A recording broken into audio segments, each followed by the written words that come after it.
ভাৰতীয় জনতা পাৰ্টিৰ ৰাষ্ট্ৰীয় নেতৃত্ব অসম ৰাজ্যিক সমিতিৰ সন্মানীয় সভাপতি ডাঙৰীয়া, অসমৰ মাননীয় মুখ্যমন্ত্ৰী ডক্টৰ হিমন্ত বিশ্ব শৰ্মা ডাঙৰীয়া, আমাৰ শ্ৰদ্ধাৰ সাংসদ কেন্দ্ৰীয় মন্ত্ৰী সৰ্বানন্দ সোণোৱাল ডাঙৰীয়াক মই গভীৰ অন্তৰৰ পৰা কৃতজ্ঞতা জনাইছোঁ।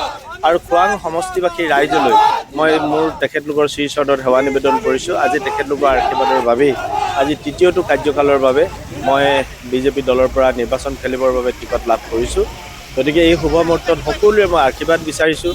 গাঁও, বাগিচা, বস্তি সকলোতে বাস কৰা কৃষক, শ্ৰমিক সকলোৱে মই আশীৰ্বাদ বিচাৰিছোঁ, যাতে অনাগত দিনত আমাৰ সমষ্টিটোত ৰৈ যোৱা যিখিনি কাম কৰিব লগা আছে, কামখিনি কৰিবৰ কাৰণে যাতে মই আৰু এটা সুযোগ লাভ কৰোঁ, তাৰ কাৰণে মই ৰাইজৰ আশীৰ্বাদ বিচাৰিছোঁ। প্ৰতিদ্বন্দ্বী কোন হ'ব? মই এই মুহূৰ্তত প্ৰতিদ্বন্দ্বী মই বিচৰা নাই। মোৰ প্ৰতিদ্বন্দ্বী যিসকলে খেলে সকলোৱে মোৰ কাৰণে প্ৰতিদ্বন্দ্বী। গতিকে মই নিৰ্বাচন যেতিয়া আৰম্ভ হ'ব সেই সময়তে গম পাম যে আচলতে কাৰ বল বেছি। কিন্তু আমি এটা কথা ঠিক, ভাৰতীয় জনতা পাৰ্টীয়ে ইয়াত খোৱাং সমষ্টিত পৰাজয় হোৱাৰ আমি নজিৰ ৰখা নাই 2016 চনৰ পৰা। সেই 26 চনতো আমাৰেই জয় হ'ব আৰু অলপ ভোটত নহয় 40,000 পৰা 50,000 ভোটৰ ব্যৱধানত আমি জয়যুক্ত হ'ম।